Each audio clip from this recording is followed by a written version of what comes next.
বিজ্ঞান মানসিকতা ও মেধা অন্বেষণের যে মেধা এক্সাম হবে তোমাদের, সেই এক্সামের যে প্রত্যেকটি সেট অর্থাৎ প্রত্যেকটি প্রশ্নপত্র, 6টি যে প্রশ্নপত্র আছে তোমাদের, তো সেই প্রত্যেকটি প্রশ্নপত্র, যেমন প্রশ্নমালা 3 এখানে প্রকৃতিবিজ্ঞান, তো সেই 6টি সেটের বা যতগুলি সেট আছে সেই প্রত্যেকটি সেটের প্রকৃতিবিজ্ঞান আলাদাভাবে, আচ্ছা সাধারণ জ্ঞান আলাদাভাবে, গণিতের প্রত্যেকটি সেট আলাদা আলাদা করে করানো হচ্ছে, যেমন এখানে একটা সেট করানো হচ্ছে।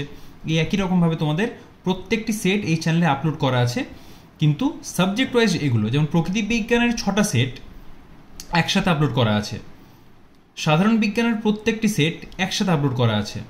ঠিক একই রকমভাবে গণিতের সেটগুলি শুধু আলাদা আলাদাভাবে আপলোড করা হচ্ছে। ঠিক আছে, তোমরা ভিডিওটা দেখো তাহলেই বুঝতে পারবে। সেট আমরা 1 করবো আজকে, মানে সেট 1 তো নয়, প্রশ্নমালা 1। তো প্রশ্নমালা 6, এখানে 6টা প্রশ্নমালা আছে। তো আজ থেকে আমরা 1 থেকে শুরু করছি আজকে।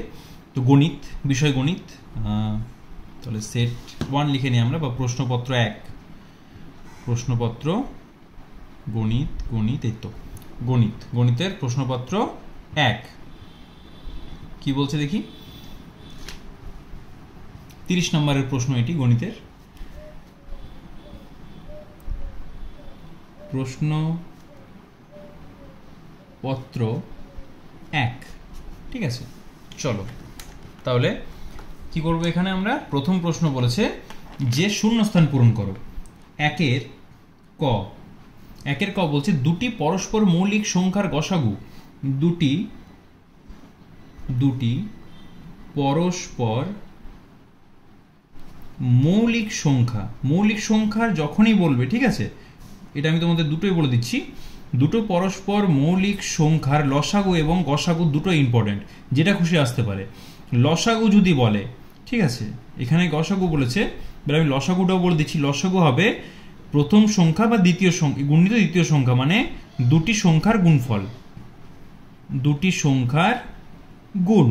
ঠিক আছে, আর যদি এখানে কোনোভাবে লসাগুর বদলে গসাগু বলে দিয়েছে, তখন আমরা কি করব, গসাগু বলে দিলে আমরা তখন করব, এটা যদি গসাগু বলে দেয়, গসাগু যদি বলে, গসাগু বললে হবে 1।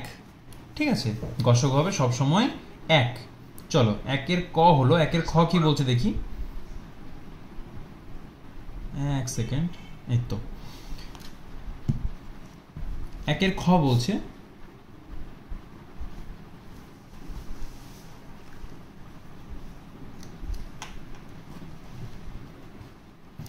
বৃত্তের বৃহত্তম জ্যা হলো, বৃত্তের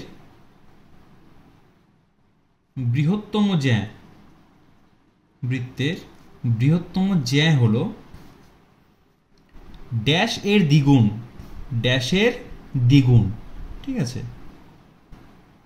তাহলে কিসের দ্বিগুণ হবে, এটা হবে তার ব্যাসার্ধের দ্বিগুণ, ব্যাসার্ধের। এবার বলবে কেন হলো, তার কারণ হচ্ছে সাপোজ এটা একটা বৃত্ত,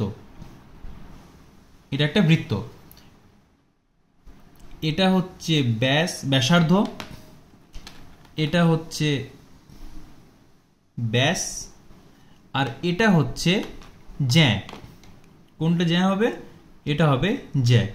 ঠিক আছে, জ্যা মানে হচ্ছে বৃত্তের যে কোনো একটা পরিধির যে কোনো অংশ থেকে আরেকটা অংশে টাচ করলে হচ্ছে জ্যা। ব্যাস কোনটা, যেটা কেন্দ্রগামী, এটা হচ্ছে কেন্দ্রগামী যে কোনো জ্যাকেই ব্যাস বলা হয়। আচ্ছা, আর ব্যাসের অর্ধেক হচ্ছে ব্যাসার্ধ। ঠিক আছে, তাহলে এগুলো আমাদেরকে কনসেপ্ট ক্লিয়ার রাখতে হবে। ঠিক আছে, যদি কনসেপ্ট ক্লিয়ার না থাকে তাহলে পরবর্তী ক্ষেত্রে কিন্তু আমাদের করতে অসুবিধা হবে। 3 নম্বরের প্রশ্ন কি বলছে দেখি, মানে গয়ের প্রশ্ন। আচ্ছা, গয়ের প্রশ্ন বলছে যে ড্যাশ = 4, মানে 4, তাহলে 15, 20। এবার দেখো এটা আমরা কি করে পাচ্ছি, এটা আমরা পাচ্ছি 4 থেকে 4 কততে 20, 4 গুণিত 5 সমান 20, 4 গুণিত 5 সমান হচ্ছে 20। এবার কতর সাথে 5 গুণ করলে 15 পাবো, তাহলে 3 5 হচ্ছে 15। এভাবে আমাদের এটা করতে হবে। ঘ নাম্বার কি বলছে দেখি, ঘ নাম্বার, ঘয়ে বলছে 2 অঙ্কের ক্ষুদ্রতম বৃহত্তম মৌলিক সংখ্যার গুণফল। এটা তো খুবই সহজ, 2 অঙ্কের ক্ষুদ্রতম মৌলিক সংখ্যা কি, 2 অঙ্কের ক্ষুদ্রতম মৌলিক সংখ্যা হচ্ছে 11, আর 2 অঙ্কের বৃহত্তম মৌলিক সংখ্যা কি? 2 অঙ্কের বৃহত্তম মৌলিক সংখ্যা হচ্ছে 97। এটা গুণ করলে কত হচ্ছে? 11 সাথে 77 7, হাতে আছে 7, 11 99 এর সাথে হচ্ছে 106। এটা হচ্ছে উত্তর। নাম্বার কি বলছে দেখি। সমকোণী সমদ্বিবাহু ত্রিভুজের অতিভুজ সংলগ্ন কোণ দুটির প্রতিটির মান। আচ্ছা, তাহলে আমাদেরকে ছবিটা প্রথমে আঁকতে হবে। দেখো আগে আমরা ছবিটা এঁকে নিই। কিরকম ভাবে হবে? কনসেপ্টটা যদি না বোঝো তাহলে কিন্তু তোমাদের বুঝতে খুব অসুবিধা হবে। কিরকম? সমকোণী সমদ্বিবাহু ত্রিভুজের, সমকোণী সমদ্বিবাহু ত্রিভুজ, তাহলে এটা হচ্ছে সমকোণী সমদ্বিবাহু ত্রিভুজ। মেনে নাও এটা 5 সেন্টিমিটার, তাহলে এটাও 5 সেন্টিমিটার। সমদ্বিবাহু বলেছে মানে দুটি বাহু সমান হবে, আর সমকোণী মানে এটা হচ্ছে সমকোণী, এটা হচ্ছে 90 ডিগ্রি। এবার কি বলেছে? অতিভুজ সংলগ্ন কোণ দুটির প্রতিটির মান। তাহলে ত্রিভুজের, এখানে আমরা কি জানি? ত্রিভুজের 3টি কোণের সমষ্টি, 3টি কোণের সমষ্টি, ত্রিভুজের 3টি কোণের সমষ্টি কত হয়? ত্রিভুজের 3টি কোণের সমষ্টি হয় 180 ডিগ্রি। তাহলে সমকোণ সমান কত হচ্ছে? সমকোণ সমান আমরা সবাই জানি 90 ডিগ্রি। তাহলে বাকি দুটি কোণ কত হবে? যেহেতু সমদ্বিবাহু বলেছে তাহলে একই মান হবে দুজনের। তাহলে 180 180 বিযুক্ত 90 সমান হচ্ছে 90। তাহলে এটাকে যদি সমান ভাগে ভাগ করা হয়, এই দুটি কোণের মধ্যে 90কে সমান ভাগে, 90টা কাছে তোমাদের দু বন্ধুর মধ্যে যদি সমান ভাগে ভাগ করা হয় তাহলে কত আসবে? 2 45 হবে। ঠিক আছে, 2 4 8,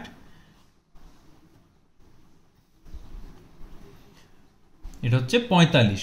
তাহলে দুটি কোণের মান হবে 45 ডিগ্রি করে। আশা করি বুঝতে পেরেছো। আচ্ছা, 2 নাম্বার কি বলছে দেখি। 2 এর যেটি ঠিক তার মাথায় টিক চিহ্ন দাও। 1.1 কুই লেখা আছে, মানে হচ্ছে কুইন্টাল। ঠিক আছে, 1.1 কুইন্টাল। আমরা পুরোটাই লিখবো, আমরা ওইরকম অর্ধেক লিখবো না। আচ্ছা, এই বইয়ের কোয়ালিটির সঙ্গে আপোষ করা হয়েছে, কারণ এই বইয়ের অনেক প্রশ্ন উত্তর ভুল আছে। যেমন সাধারণ জ্ঞান সম্ভবত ওখানে লেখা আছে বর্তমান রাষ্ট্রপতিকে, সেখানে লেখা আছে দ্রৌপদী মুর্মু না লিখে সেখানে প্রতিভা পাতিল দেওয়া আছে। যেটা প্রতিভা পাতিল, এটা আমি আউট অফ টপিক বলছি এখানে, মানে ম্যাথের নয়। যেখানে প্রতিভা পাতিল রাষ্ট্রপতি ছিলেন 2007 থেকে সম্ভবত 2012 অবধি, 2007 থেকে 2012 অবধি। তারপরে ছিলেন প্রণব মুখোপাধ্যায়, তারপরে ছিলেন প্রণব মুখার্জি বা প্রণব মুখোপাধ্যায়, তারপরে ছিলেন রামনাথ কোবিন্দ, তারপর এখন হয়েছে এই দ্রৌপদী মুর্মু, এখন হয়েছে দ্রৌপদী মুর্মু। তো সেক্ষেত্রে বইটা অনেক পিছিয়ে আছে, মানে আপডেট করেনি। ঠিক আছে, যাই হোক, এটা তোমাদের ম্যাথের সঙ্গে সম্পর্কযুক্ত নয়, আমার হঠাৎ মনে পড়লো তাই বললাম। 1.1 কুইন্টাল সমান কত হচ্ছে? এটা হবে 1 কুইন্টাল মানে হচ্ছে 100 কেজি, আর 0.1 মানে হচ্ছে আরো 10, তাহলে এটা সমান মানে হবে 110 কেজি বা কিগ্রা। ঠিক আছে, যেটা খুশি তোমরা লিখতে পারো। 2 এর এটা ক হলো। এবার আমরা করব 2 এর খ। একটি ঘনকের শীর্ষবিন্দুর সংখ্যা। দেখো এটা কিন্তু, দেখো একটা ঘনক, তাহলে ঘনক আমরা দেখতে হবে আমাদের। এটা ঘনকের শীর্ষবিন্দুর সংখ্যা কটা হবে? সব সময় 8টা হবে। ঘনকের শীর্ষবিন্দু হবে 8টা। ছোট্ট মতো যদি একটা ঘনক আঁকা হয়, ধরো জাস্ট তোমাদের বোঝানোর জন্য, এরকম ভাবে একটা ঘনক যদি আঁকা হয়,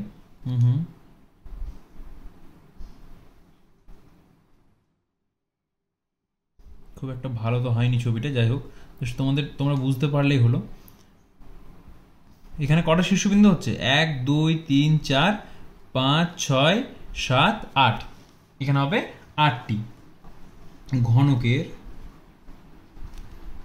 ঘনকের শীর্ষবিন্দু, তাহলে প্রশ্ন মাত্রা হয় না, যদিও টানা গেল আমার, যাই হোক, শীর্ষবিন্দু, ঘনকের শীর্ষবিন্দু হবে 8টি। আচ্ছা, তারপর কি হয়েছে দেখো, গ নাম্বার কি বলছে? 0.127, 0.127, 0.127, দশমিকের আগে একটা শূন্য নিয়ে যাবে, দেখতে সুন্দর লাগে সৌজন্য বোধের জন্য। এটা সমান কি হবে? এটা সমান হচ্ছে আমরা এখানে উত্তর বেছে নেওয়ার থেকে আমরা ডিরেক্টলি যদি উত্তরটা করে নিই আমার মনে হয় বেশি সুবিধা হবে আমাদের। কীরকম দেখো, 1/10 যুক্ত 2/100 যুক্ত 7/1000 কেন হলো? তার কারণ হচ্ছে একের পরে একটা শূন্য বসবে এখানে, একের পরে দশমিকের পরে এক ঘর পরে এক আছে, মানে দশমিকের পরেই এক আছে, সেহেতু একের পরে একটা শূন্য, একের পরে দুটো শূন্য, একের পরে তিনটে শূন্য। ঠিক আছে, এভাবে জিনিসটা হয়েছে। ঘয়ে কি বলছে? 0.0.06 এর সমমান হলো, মানে এটা সমান আমরা কি লিখতে পারি? এটা সমান আমরা লিখতে পারি 6/10, 2/3, 3/500, কোনোটি নয়। এটা সমান আমরা লিখতে পারি কোনোটি নয়। কেন? আচ্ছা, তাহলে দেখে নিচ্ছি আমরা এটা কি হয়। 6/10 সমান কত? 0.6। আচ্ছা, তাহলে এটা হচ্ছে না। আর কি আছে? আর আমাদের আছে 2/3, আর আছে আমাদের 2/3। 2/3 তো কখনোই হচ্ছে না, এটা কাটাকাটি করলে কত হবে? 0.6 কিছু একটা আসছে। ঠিক আছে, তাহলে শূন্য আসছে না আগে। 3/500, 3/500 করলে কি হয়? 3/500 করলে এটাও হচ্ছে না, কারণ 500, 3, 1, 2 না, বেশি হয়ে যাচ্ছে। তাহলে আমাদের অ্যান্সার হবে কোনোটি নয়, কোনোটি নয়। ঠিক আছে। 2/2 খুব ইন্টারেস্টিং। 2/2 পাঁচটা 2 আছে। এটার সমান আমরা কি লিখতে পারি? এটার সমান আমরা লিখতে পারি, আচ্ছা চলো এটা খুব ভালো করে বোঝো। এখানে 2/2 সমান এইটুকু মিলে পাচ্ছি আমরা 1। ঠিক আছে, বাকি যে দুইগুলি আছে সেখান থেকে তো এটাকে ভাগ করলে দশমিক চলে আসবে, মানে 2 গুণিত 2/2 যদি করা হয় তাহলে তো আমাদের কি চলে আসছে? আমাদের চলে আসছে সেক্ষেত্রে দশমিক। তাই আমরা করে নেব 1/2, আবার /2, তাহলে পরের লাইনে আমরা করতে পারি 1/, এই দুইটা এখানে নামলে 2 2 4, এটাও যদি একই রকম ভাবে পরের লাইনে তাহলে আরো 2, তাহলে 1 এর 8, 1 এর 8 হবে অ্যান্সার। এটা যদি তোমাদের পরীক্ষায় আসে, সহজ নিয়ম কিভাবে করবে? গুণে নেবে, প্রথমে 2 বাদ দিয়ে দেবে, তাহলে প্রথমে 2 ভাগ করলে কত হচ্ছে? 1, আর 1 2 3, 3 2 হচ্ছে, মানে 2 1 2, 2 2 4, 4 2 8, তাহলে 1/8 আমরা এখানে বসিয়ে দেবো। ঠিক আছে, এগুলো হচ্ছে শর্ট ট্রিক্স। এগুলো যদি করো তাহলে পরীক্ষায় নাম্বার বেশি আসবে আর অনেক সময়ও কম লাগবে তোমাদের। আচ্ছা, 3 বলেছে, দেখো 2 আমাদের কমপ্লিট হয়ে গেছে। 3 ক বলছে 213 ফোকাস হয়নি কি? আশা করি হয়েছে। এবার 213/355 355 এর লঘিষ্ঠ আকার হলো। এটিকে ছোট করতে হবে। তাহলে ছোট করলে কত মান হচ্ছে এটাকে যদি ছোট করা হয়, সেক্ষেত্রে আমরা এটাকে যখনই কিছু পাবো না তখন 3 দিয়ে দেখি। আমরা প্রথমে 2 দিয়ে তো যায় না, তাহলে 3 দিয়ে দেখি। তাহলে 3 দিয়ে ভাগ করার একটা সহজ নিয়ম আছে। কিরকম?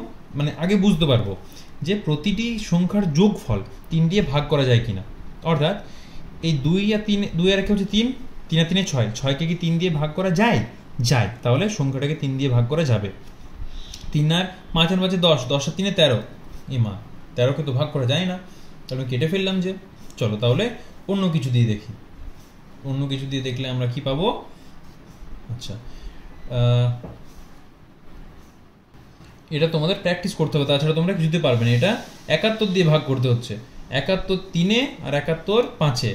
71 নিজেই একটা মৌলিক সংখ্যা, তো সেই এত বড় একটা মৌলিক সংখ্যা দিয়ে ভাগ করা, সেগুলো প্র্যাকটিস ছাড়া হয় না। পার্টিকুলার কিছু কিছু নাম্বার থাকে যেগুলো আমাদের প্র্যাকটিস ছাড়া আমরা করতে পারবো না।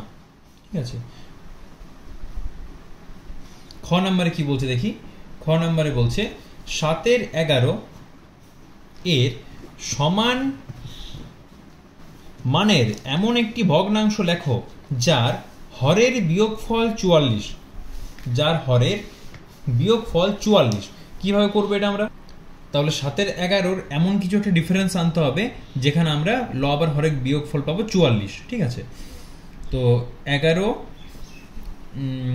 7 গুণিত 7 যদি করা হয়, 7 গুণিত 11 যদি করা হয় সেক্ষেত্রে আমরা পাবো 77, আর 11 গুণিত 11 যদি করা হয় সেক্ষেত্রে আমরা পাবো 121।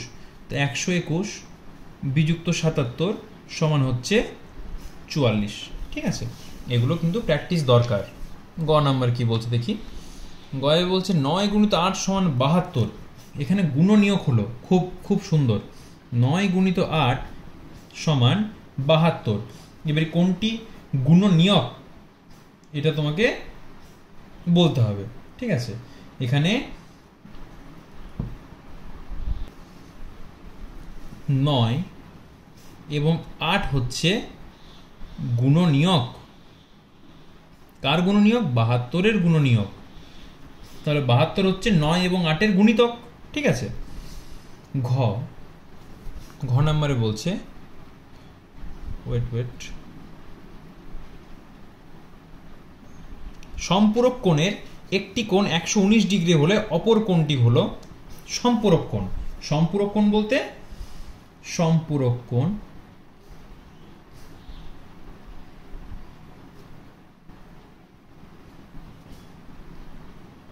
সম্পূরক কোণ 180 বিযুক্ত 119 সমান হচ্ছে 61। তাহলে অপর কোণটি হবে 61। সম্পূরক কোণ বলতে যে কোণ দুটি মিলে একটি কোণকে সম্পূর্ণ করে, ঠিক আছে? পরিমাণ হিসেবে একটি কোণকে বলতে একটি সরল কোণকে সম্পন্ন করে। পরিমাণ হিসেবে এই কোণটি কি কোণ? তাহলে আমি তোমাদের প্রত্যেকটি কোণে এখানে লিখে দিচ্ছি। প্রথমে হয় সূক্ষ্ম কোণ, সূক্ষ্ম কোণ। তারপরে হয় সমকোণ, সমকোণ। তারপরে হয়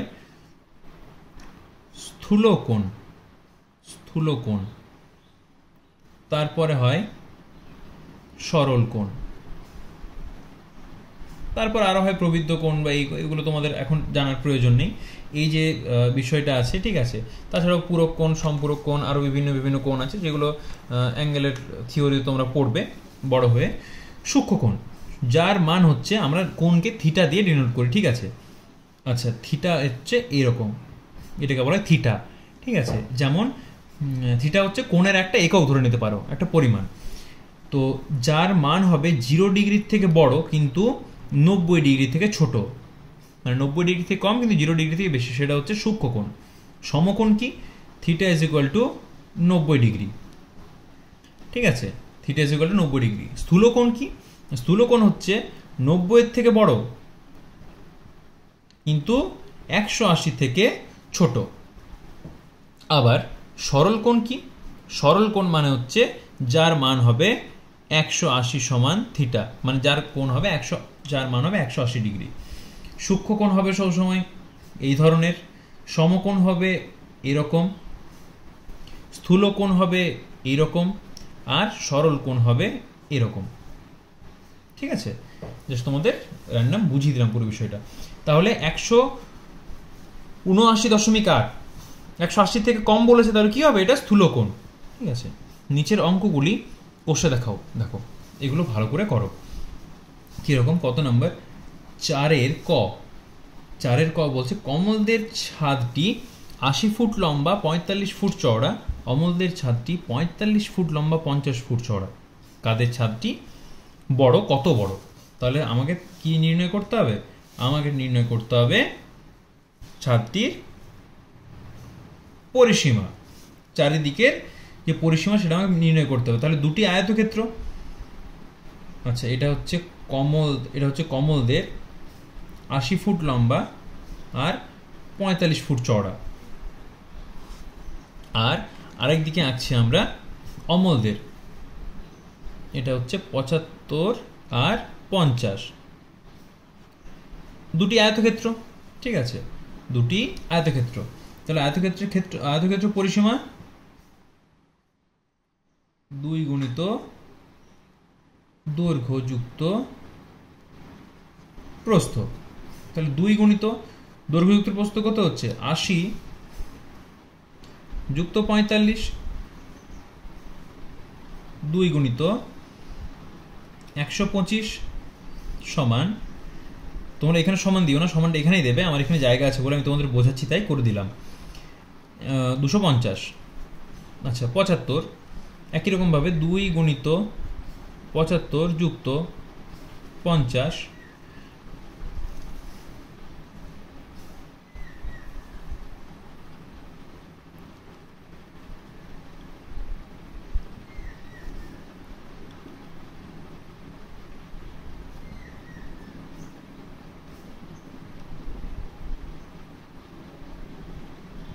250। এটা গেল সাইজের দিকে, ঠিক আছে। এবার যদি বলে যে কাদের ছাদের মেঝেতে রং করতে বেশি রং লাগবে, যদি এই ধরনের রং কাদের মেঝেতে রং করতে, ছাদের মানে পুরো ফ্লোরটাকে বোঝায়, এটা আমরা কি করলাম দেখলাম এদিকে এদিকে এদিকে এদিকে। আচ্ছা পরিসীমা মানে আমি তোমাদের বোঝাই, ক্ষেত্রফল মানে একবার বুঝিয়ে দিই। চারিপাশে তুমি যদি একবার হেঁটে যাও, এখান থেকে তুমি যাত্রা শুরু করলে, দিয়ে এখানে এলে, এখানে গেলে, এখানে গেলে, এখানে গেলে, তোমার যতটা ডাকলো সেটা তোমার টোটাল দূরত্ব মানে হচ্ছে পরিসীমা। ক্ষেত্রফল মানে কি, সাপোজ তোমার বাড়িতে পিঁপড়ে লেগেছে, ঠিক আছে, এটা আমি পরিসীমা বলছি। কীরকম, তুমি একটা বাচ্চাকে বললে বা একজনকে বললে তোমার বাড়িতে যে আছে, বা তুমি নিজেই তোমার এই বাড়ির দেওয়ালের চারিদিকে মানে মেঝের চারিদিকে কি করলে, চক দিয়ে দিলে, বা ওই লক্ষ্মণ রেখা যেটা হয় সেটা দিয়ে দিলে, সেখানে হলো তোমার এটা পরিসীমা। ক্ষেত্রফল কি, এবার যদি বলে যে মেঝেতে রং করতে কত টাকা লাগবে বা কত পরিমাণ কি লাগবে, পুরো মেঝেটা যেমন সিমেন্ট দিচ্ছি বা মাটি দিচ্ছি বা যাই করছি, এই মেঝেটা সেই পুরোটাকে যখন ধরবো সেটা হচ্ছে ক্ষেত্রফল, ঠিক আছে। এবার যদি বলতো এই অঙ্কটাতে যে কত টাকা কত লাগবে, মেঝেতে রং করলে কত, কার বেশি লাগবে বা কার কম লাগবে, বা তার পরিমাণ কত বেশি বা কম ক্ষেত্রফলের দিকে, তখন কি হতো, তখন হতো আমাদের এদিকে 80 গুণিত 45 সমান হতো 3600, হ্যাঁ 3600, আর এখানে হতো 75 গুণিত 50 মানে অ্যাকচুয়ালি হয় দৈর্ঘ্য গুণিত প্রস্থ, দৈর্ঘ্য গুণিত প্রস্থ,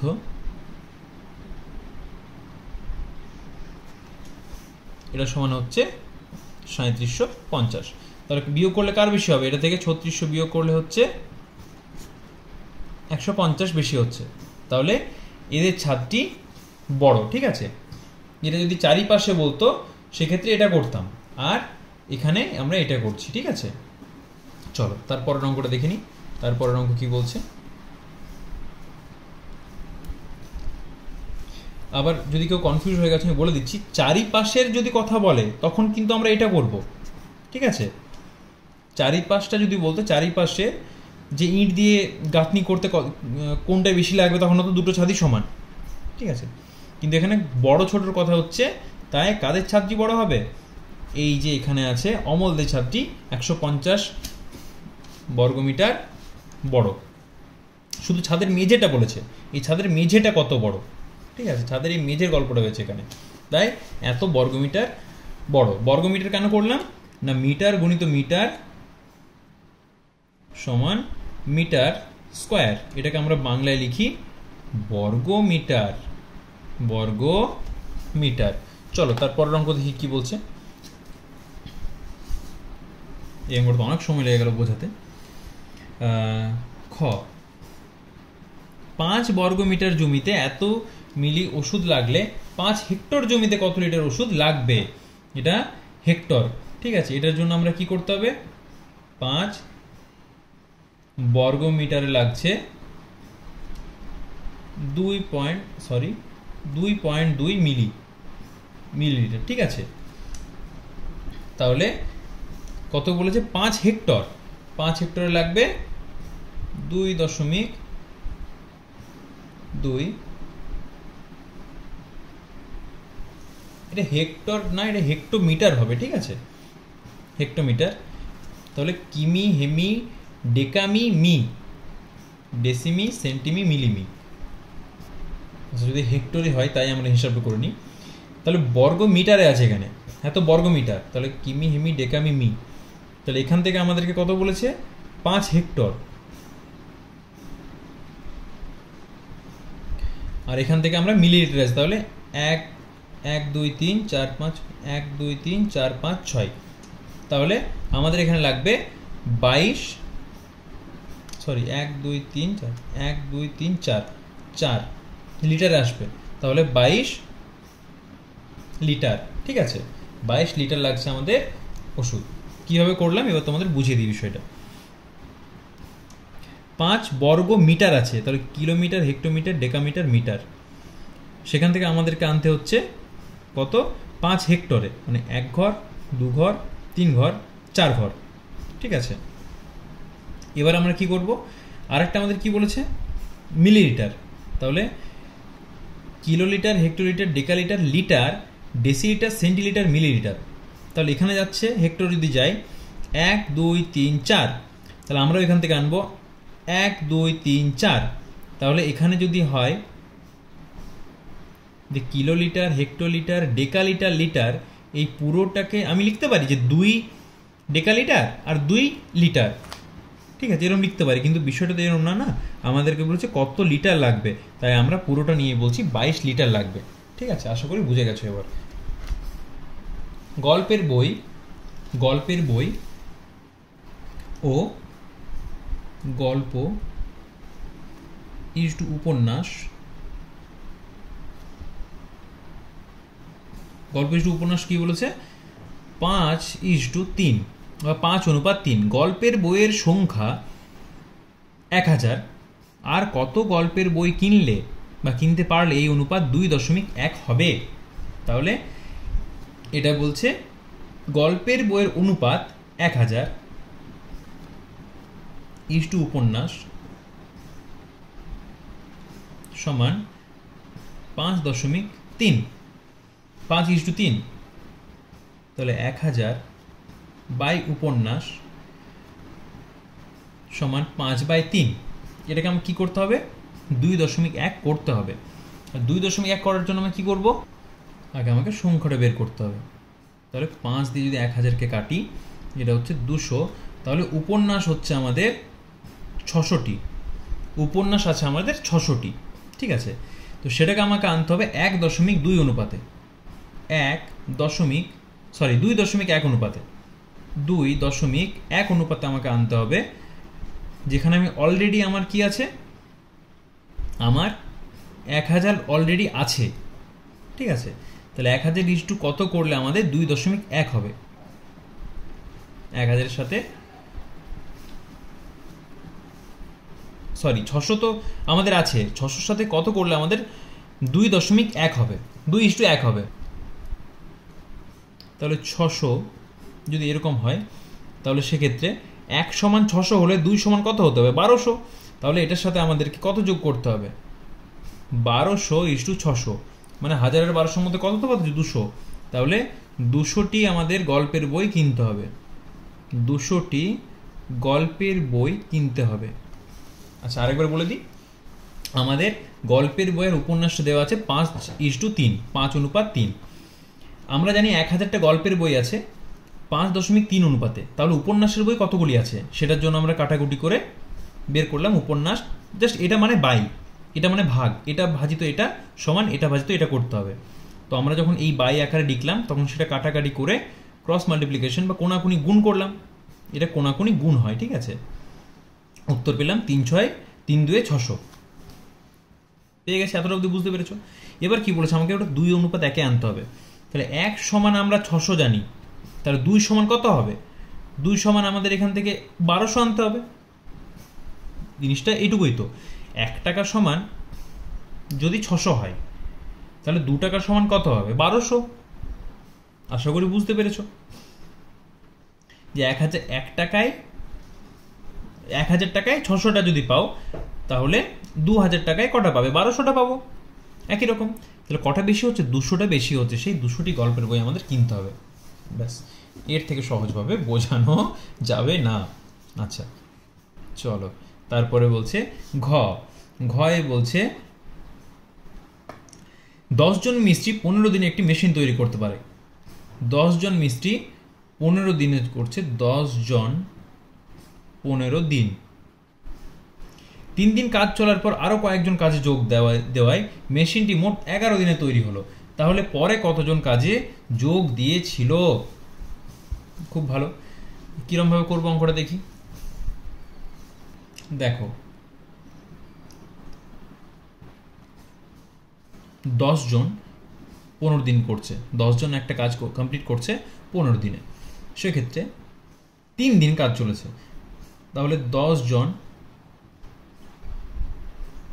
একটা কাজ করে 15 দিনে, তাহলে একজন সেই কাজটি করে 15 গুণিত 10 দিনে।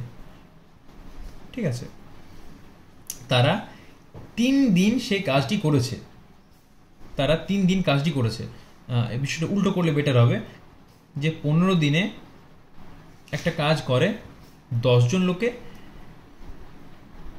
একদিনে ওই কাজটি কমপ্লিট করতে লাগবে 15 গুণিত 10 জন, সেই রকম কাজ চলেছে 3 দিন,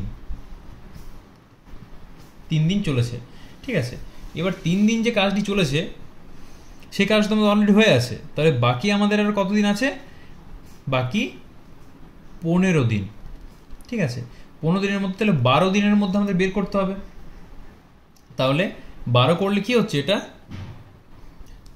তাহলে 12 দিন তো আমাদের বাকি কাজ আছে। ঠিক আছে, দেখো, আচ্ছা অন্যরকমভাবে একটু অঙ্কটা করলে হয় এক্স ধরে। আচ্ছা, এটা যা বুঝলে দেখো, আমি একটু অন্যভাবে অঙ্কটা করাই, একটু মানে ছোট করে করাই, যেটা অনেক বড় হয়ে যাচ্ছিল। কিরকম?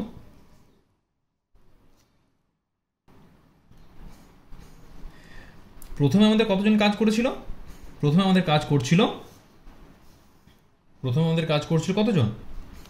10 জন। ঠিক আছে, কজন কাজ করেছে? 15 দিন কাজ করেছে। তারপর কি হয়েছে? 3 দিন অবধি সেই কাজটি হয়েছে। তাহলে মোট কাজের ইউনিট হচ্ছে 150, মোট 150 ইউনিট কাজ হচ্ছে 150 একক। আমাদের কাজ হয়েছে 3 দিন, তাহলে সেখান থেকে 30 ইউনিট আমাদের কাজ হয়ে গেছে। তাহলে আমাদের বাকি থাকছে 120 ইউনিট। এই অবধি একদম ক্লিয়ার, আশা করি তোমাদের বোঝার মতো। ঠিক আছে, তারপর আরও কত কাজ হয়েছে? বাকি 11 দিনে কাজটি কমপ্লিট হয়েছে, টোটাল 11 দিনে কাজটি কমপ্লিট হয়েছে। তাহলে 11 - 3 সমান হচ্ছে 8 দিন বাকি কাজ হয়েছে তারপর আরও। তাহলে 8 দিনে যে কাজ হয়েছে সেই কাজটা 10 জন করেনি, 10 জন প্লাস এক্স জন করেছে, 10 জন প্লাস এক্স জন। তাহলে যে সমীকরণটা হচ্ছে সেটা হচ্ছে যে 10 জন মিস্ত্রি 3 যুক্ত 8 গুণিত 10 প্লাস এক্স সমান 15 গুণিত 10। এটা হচ্ছে মোদ্দা কথা। এবার এটা কেন না মোট কাজের পরিমাণ। এবার কি হচ্ছে জিনিসটা না 30 যুক্ত 80 যুক্ত 8x সমান 150। সুন্দর। বা এমনিও করতে পারতে তোমরা, এই পুরো স্কিপ করে এখান থেকে আমি যে 12 জিনিসটা বলেছিলাম, এই যে 12 কনসেপ্টটা বলেছিলাম, সরাসরি ওরমও করতে পারতে, যে 80 প্লাস 8x সমান 120। ঠিক আছে, বা 8x সমান 120 মাইনাস 80 সমান 40, x সমান 5। ঠিক আছে, মানে এখানে যদি করতে এই জিনিসটা, তাহলে তোমাদের কি করতে হতো? 12 দিন কাজ হয়েছে, ঠিক আছে, 3 দিন কাজ হয়েছে, তাহলে 12 দিন কাজ বাকি আছে। আর তাহলে 3 দিন মানে 10 ইউনিট কাজ হয়েছে, 12 দিন মানে 120 ইউনিট কাজ বাকি আছে। তাহলে 120 ইউনিট কাজ করেছে কজন? 120 ইউনিট কাজ করতে হবে কত দিনে? না 11 দিনে হয়ে গেছে, আর 3 দিন কাজ হয়ে গেছে, মানে 8 দিনে। তাহলে 8 দিনে যদি 120 ইউনিট কাজ করতে হয়, 8 দিনে 120 ইউনিট যদি কাজ করতে হয়, তাহলে কতজন শ্রমিক ছিল? 8x প্লাস 8 সমান হবে 120, তাহলে 80, 8 10 80। তাহলে 8x সমান হবে 120 মাইনাস 80, তাহলে x সমান হবে সেই ঘুরে ফিরে 40/5, সেই 40/8 সমান 5। ঠিক আছে, যাই হোক, এটা তোমরা যদি এই নিয়মে করো তাহলে এটা বেটার, এই নিয়মে অঙ্কটা করলে বেশি ভালো হবে। তবে এই অঙ্কটা তোমাদের ক্লাস 5-এর মানে একটু কঠিন, অঙ্কটা আসবে না, আর এলেও একটু কঠিন হবে তোমাদের, বাট প্র্যাকটিস করে নাও, হয়ে যাবে, কোনো অসুবিধা নেই। আজকে শেষ অঙ্ক সরল উম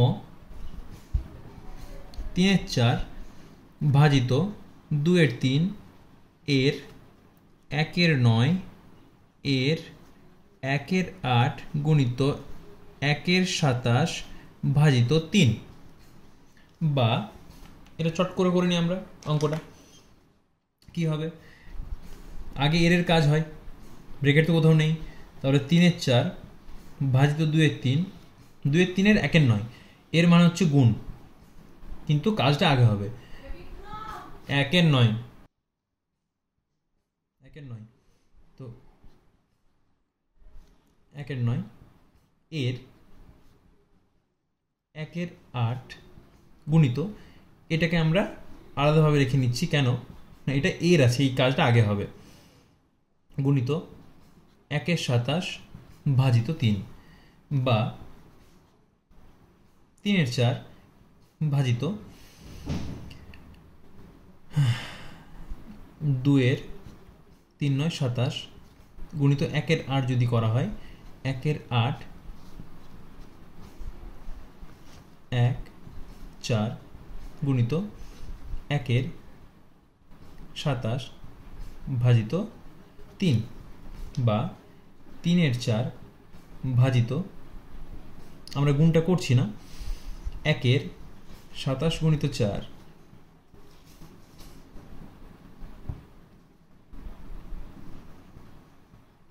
গুণিত, এখানে এর নেই, এখানে গুণিত আছে, তাহলে সেখানে ভাগের কাজটা আগে হবে,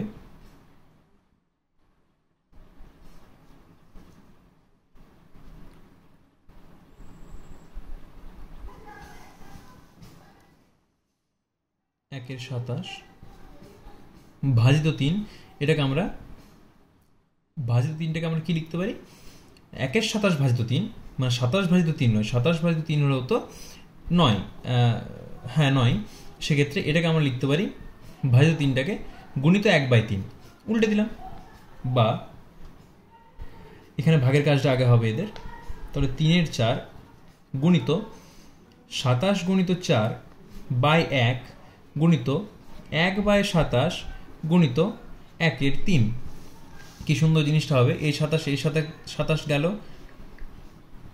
এই 4 গেল, এই 3 গেল, সমান আমাদের 1 পড়ে থাকলো, ঠিক আছে, এগুলো সব সমান, ঠিক আছে, এগুলো তাহলে অ্যান্সার হচ্ছে আমাদের 1।